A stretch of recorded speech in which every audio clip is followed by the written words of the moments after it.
For recent high school grads like you, there are no seats available at this event. You have no place here as a loser. Leave my face alone, please."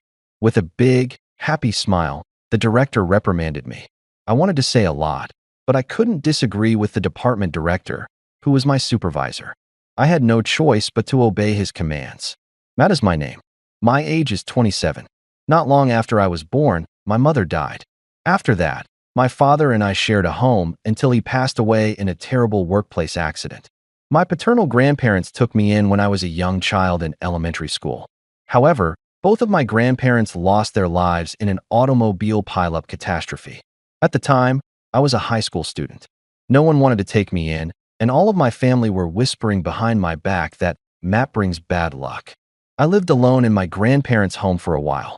I wanted to provide a comfortable life for my grandparents, who reared me. I so worked hard in my studies in order to eventually work for a reputable corporation. My grandparents, however, are no longer with me. It seemed useless to study. I felt helpless after losing all of my cherished family members, so I left university. I had to make a livelihood, though. As a result, I started working as a site worker for the nearby building company.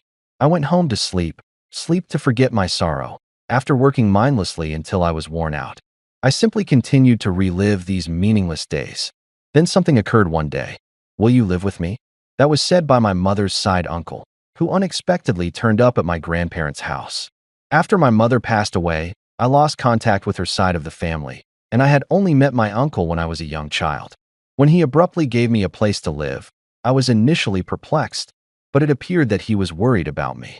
"You're a kid still," Uncle responded. "You must be in an adult's custody."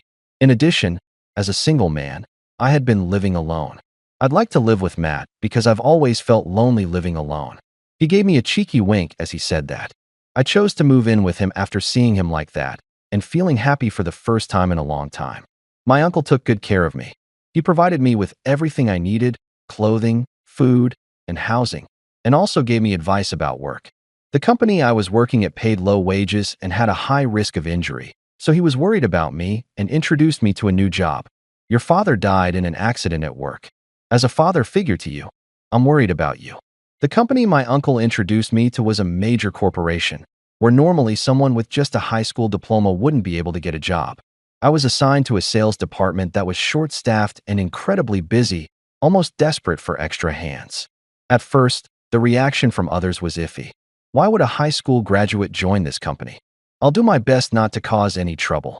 I had learned business manners from my uncle before joining the company and had done all the studying I could. I worked hard, taking full advantage of my knowledge and skills. Plus, the physical and mental strength I gained from my construction job also helped me as a salesperson. Gradually, I started to achieve results.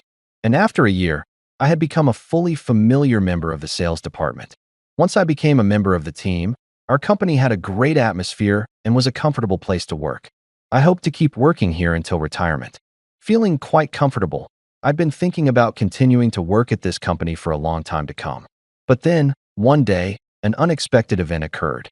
It was early autumn, shortly after I turned 27. Our company's president was promoted to chairman, and the vice president was decided to be the new president. The aim seemed to be to bring a fresh perspective into the company and strive for further corporate development. In line with this, there were changes in personnel within the company. The manager of the sales department I belonged to was transferred to a branch office. My elderly mother lives alone in my hometown. I had requested a transfer to the local branch there for a while now, and it's been approved. I'm living and working with my mother from now on. "I see. It's sad, but please do your best there too." The manager was a good man that treated even me, who was a high school graduate, without discrimination. His transfer was a bit of a shock to me, but I couldn't just keep feeling down about it. The new manager for our sales department was appointed from the branch office's sales department. It seemed that the candidates for the next manager, including the assistant manager and the section chief, were currently handling a significant project and had expressed a desire to defer any promotion. "I'm looking forward to working with you all." The new director, Johnson, greeted us with a big smile. At first, I thought he would be friendly and approachable. But then, "Hey you, what's your highest level of education?" I graduated from a university."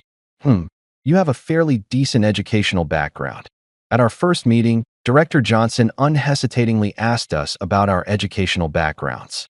I later learned he judged people by their academic qualifications and either completely ignored those who didn't meet his standards or subjected them to behavior bordering on power harassment. Of course, Director Johnson didn't like people like me who graduated from high school. You're a high school graduate? I can't believe it. How can someone with such a low-bottom education be in this company and in the head office of the sales department? I was assigned to a branch office of the sales department. He ignored all my achievements and looked down on me simply for being a high school graduate. Whenever he opened his mouth, it was nothing but insults and foul language. I can count on one hand the number of times he's actually called me by my name. Dumping his work on me and only taking achievements from me is his daily routine. You should be grateful I even use a high school graduate like you. His unbelievable actions and words made it seem like he didn't even regard me as human.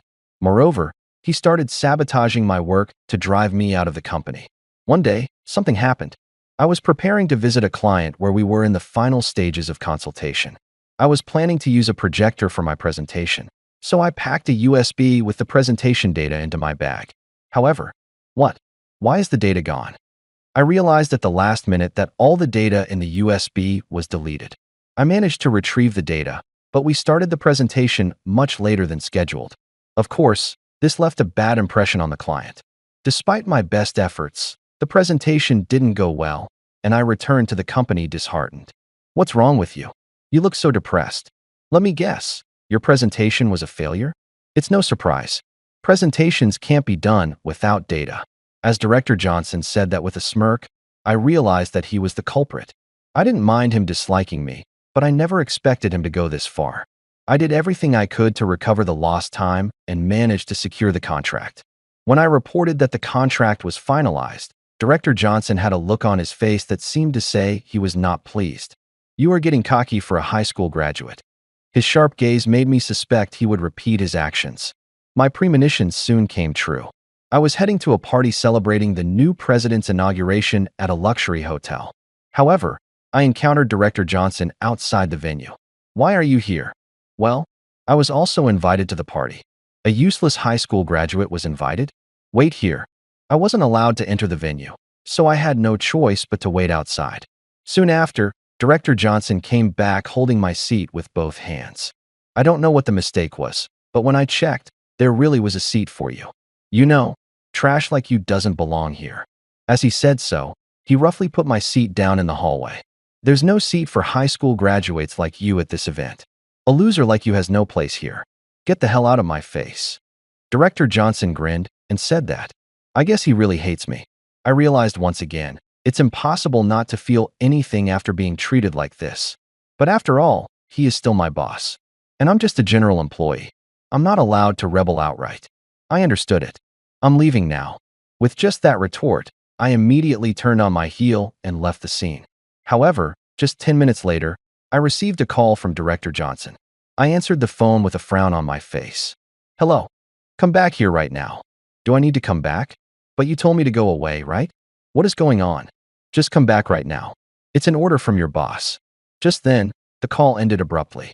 I headed back to the party venue with a sigh. When I returned to the venue, I saw the new president and his secretary, and there was Director Johnson with a pale face. I'm back. Director Johnson, what happened? When I spoke up, Director Johnson quickly turned toward me and showed a confused expression. Well. I let out a small sigh at Director Johnson's hesitant response. What's going on? I turned to the secretary instead of him and asked her. However, instead of the secretary answering, the new president, who was standing next to her, spoke up first. I heard this fool kicked you out. Is that true, Matt? Yes, sir. It's true. The new president smiled bitterly and replied to me. Please, call me Uncle Bob like you always do. I accidentally revealed your true identity to this big fool earlier. Hearing the whole story, I couldn't help myself but be dumbfounded. After kicking me out, as the start time of the party approached, Director Johnson was waiting outside the venue for the arrival of the new president. It seems he was trying to curry favor by greeting the new president before the other employees. But then, President, I apologize. There's been a bit of trouble. As the new president appeared before Director Johnson could greet him, the secretary suddenly stepped forward. Problem? What happened? Actually, the chairman's son is missing. We checked, and his seat itself is gone. Matt isn't here yet? What do you mean his seat is gone? Director Johnson's eyes widened at the words of the new president. No seat for Matt. Could it be that? Finding it hard to believe his own speculation, Director Johnson asked the new president. Is this Matt from the sales department we're talking about? The president glanced at his secretary and replied to Director Johnson as if he had no choice. Yes, Matt from the sales department is the chairman's son. The chairman and I have been close personally for years, and I've known his son Matt for a long time. Indeed, I've had a long relationship with him. My uncle had legally adopted me and taken me in. However, my uncle had no experience in raising children, and at first, he struggled with how to care for me. That's when he consulted with Uncle Bob, who was the vice president at the time. We had a good private relationship, and he had a son who was about my age, so he gave my uncle various advice. Uncle Bob was concerned about me, frequently visited my house, and he was amiable and kind. With his help, my uncle and I became closer. I joined my uncle's company, but I didn't want to be treated specially, so I kept my relationship with him a secret. On the day I first called my uncle Dad, he apparently rushed to report it to Uncle Bob right away. I got a call out of the blue from the president, in tears, wondering what was going on. I vividly remember that I apologized to the smiling Uncle Bob, turning bright red with embarrassment, saying, "My father has caused you trouble." It was my request that he attend a party this time. But where was his seat gone? Oh, by the way, only a few executives know about this, so please keep it under wraps. The moment he heard Uncle Bob's words, Director Johnson's face turned pale blue. Afterwards, Uncle Bob and the secretary confronted Director Johnson. He was acting strangely. They learned he had put my seat in the hallway and sent me away. So that's what happened. Why didn't you tell me? Director Johnson, with a mix of anger and confusion, confronted me. I grimaced and kept my distance from him. I asked to keep it a secret when I joined the company because if people knew I was the chairman's son, they would favor me. I wanted to be promoted on my own merits. Plus, if it got out, it would attract trouble. Some people like you, Director Johnson. I pointed out, leaving him speechless. But maybe I should have been upfront from the beginning. Then you, Director Johnson, wouldn't have resorted to borderline bullying behavior towards me. Did I bully you? Hearing my words, Uncle Bob's face contorted. Deciding it was time to come clean, I revealed all the instances of bullying I had suffered from Director Johnson. As I shared my story, Uncle Bob's expression began to mix with anger. The secretary standing next to him also grimaced significantly. I can't believe we have someone of such low caliber in our company. Before judging others by their education, you should reflect on your own character. Faced with the secretary's relentless words, Director Johnson hung his head. Indeed, I heard you were promoted from the branch office due to your achievements. But from Matt's story, it seems those were not your own. No, it's not like that. I mean, Director Johnson's gaze wandered around, with cold sweat dripping down his face. And when his gaze turned to me, he tried to cling on to me with a goofy smile on his face. I was good to you, right? I gave you work and was tough at times, but it was all to help you grow. Disgusted by his inconsistency, I said, "You didn't delegate work to me. You dumped it on me. And then, calling me a high school graduate bottom-of-the-barrel incompetent, you've constantly ridiculed me. How can anyone grow with such horrible verbal abuse? Where in the world can you find someone who could? I've never felt you were good to me. Wait, please. My dream is to be promoted to an executive position. I don't care about that." Then I pulled something out of my pocket. What's that? This is a voice recorder.